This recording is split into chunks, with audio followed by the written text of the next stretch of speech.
자, 이번 시간에도 여러분들과 함께 제가 승소한 사례를 바탕으로 한 그런 질문에 대해서 한번 답변을 드려보는 그런 시간을 갖도록 하겠습니다. 자, 이번 승소 사례는요, 공유 지분 과반수인 자가 다른 지분권자의 의견을 묻지 않고 독단적으로 과단 집회에서 의결권을 행사한 경우 이러한 의결권 행사가 유효한 것인가, 여기에 대해서 쟁점이 되었고요. 그리고 이런 유사한 쟁점에 대해서 다음과 같은 질문을 주신 것입니다. 제가 한번 질문 읽어볼게요. 안녕하세요, 변호사님. 저는 서울 강서구에 있는 오피스텔 관리단 회장입니다. 저희가 얼마 전 관리단 총회를 개최했는데요. 공유자 중 지분 10분의 6을 갖고 계신 분이 의결권을 행사하셨습니다. 그런데 나중이에요. 나중에 이걸 다투면서 나중에 이런 행위를 다투면서 나머지 10분의 4 지분권자 되시는 분이 자기 의사와 상관없이 아까 10분의 6 가짐 지분권자가 의결권을 행사한 것이기 때문에 이것은 무효다. 이렇게 주장을 하셨습니다. 이게 맞는 말인가요? 공유 물건으로서, 즉 하나의 호수가 공유되어 있는 경우에요. 지분으로 여러 명이 소유하고 있는 것이란 말이에요. 이렇게 공유 물건으로서 사전에 대표 의결권 행사자가 지정된 바는 없었습니다. 그럼에도 불구하고 이렇게 다수 지분권자가 독단적으로 마음대로 또는 다른 소유자의 어떤 의사에 반해서 또는 다른 지분권자의 의사에 반해서 의결권을 행사한 것, 이것이 정당한 것이냐, 이것이 유효한 것이냐, 아니면 무효인 것이냐, 이것을 질문하신 것입니다. 여기에 대해서 한번 살펴보도록 하겠습니다. 자, 보시는 것처럼 이게 오피스 건물이기 때문에 집합건물법에 적용을 받잖아요.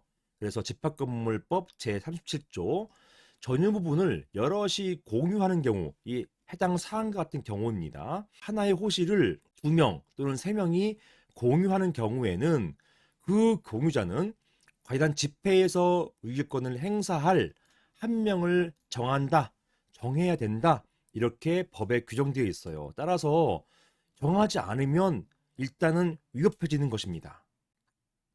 자, 그런데요, 보시는 것처럼 민법에는요, 이런 집합건물법은 민법의 특별법이에요. 따라서 기본적으로 민법도 적용되는 것입니다.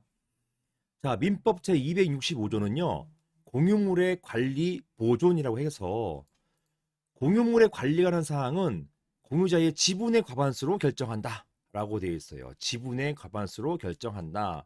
그러나 보존 행위는 각자가 할 수 있다, 이렇게 규정하고 있습니다.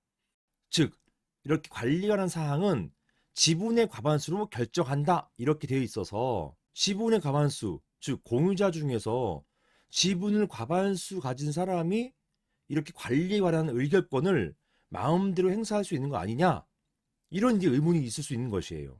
그래서 이런 쟁점, 즉 보시는 것처럼 공유지분 과반수인 자가 다른 지분권자의 의견을 묻지 않고 독단적으로 의결권을 행사하는 경우 어떻게 할 것인지에 대해서 이 양 규정을 바탕으로 해석할 수밖에 없습니다. 자, 보시겠습니다.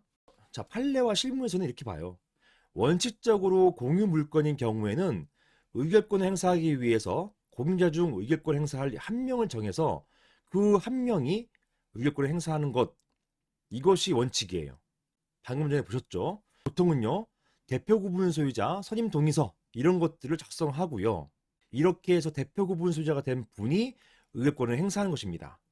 만약에 이 대표 구분 소유자가 또 다른 사람에게 의결권을 위임할 경우에는요, 그럴 경우에는 위임장과 그리고 이렇게 대표 구분 소유자 선임 동의서, 이 두 장이 필요해요. 자, 이런 부분들이 있습니다. 판례는요, 비록 이와 같은 공유 물건에서 대표로 의결권을 행사할 대표 구분 소유자를 지정하지 않았다고 하더라도 그 의결권을 행사한 자가 공유 물건의 과반수 지분권자일 경우, 그 경우라면 그 지분권자가 독단적으로 의결권을 행사했다 하더라도 그것을 무효로 보진 않습니다. 즉 유효로 봐요. 그것은 무엇 때문이냐? 바로 이것 때문입니다. 보시는 것처럼 민법에 적용받아서 어차피 공유자의 과반수, 지분 과반수인 사람이 결정하도록 했기 때문에 다른 공유자로부터 의결권 행사자로 지정되거나 아니면 그 사람의 의결권을 위임받지 않는다 하더라도 과반수 지분권자가 독단적으로 의결권을 행사할 수 있다는 것이에요. 자, 그게 바로 제가 승소했던 이 사례가 되겠습니다. 저희가 승소했던 사례이고, 바로 보실게요. 이렇게 봤어요. 집합권법 37조 2항은 전유 부분을 여럿이 공유하는 경우에는 공유자는 관련 집회에서 의결권을 행사할 한 명을 정한다라고 규정하고 있는데, 전유 부분의 공유자는 서로 협의해서 공유자 중 1인을 관련 집회에서 의결권을 행사하도록 정하여야 하고, 만약에 협의가 이루어지지 않을 경우 또는 위임하지 않을 경우도 포함되겠죠. 이런 경우에는 공유물에 관련한 민법 제265조에 따라서, 방금 전에 보셨죠?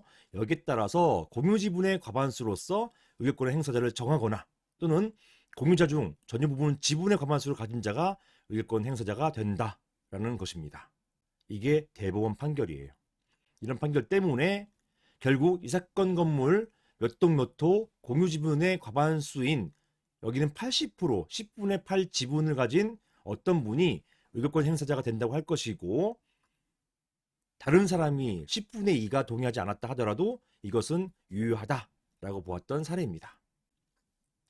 나머지 부분은 이렇게 부부나 가족관계일 경우에는 비록 과반수가 아니라 하더라도 묵시적으로 이렇게 의결권 행사를 위임받았다 볼 수 있다, 이렇게 본 사례가 되겠습니다.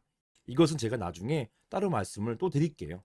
자, 이렇게 해서 공유지분 과반수인자가 다수지분권자의 의견을 묻지 않고 독단적으로 관련 집회 의결권을 행사할 수 있다. 이게 판례 태도다. 이렇게 보시면 되겠습니다. 이상입니다.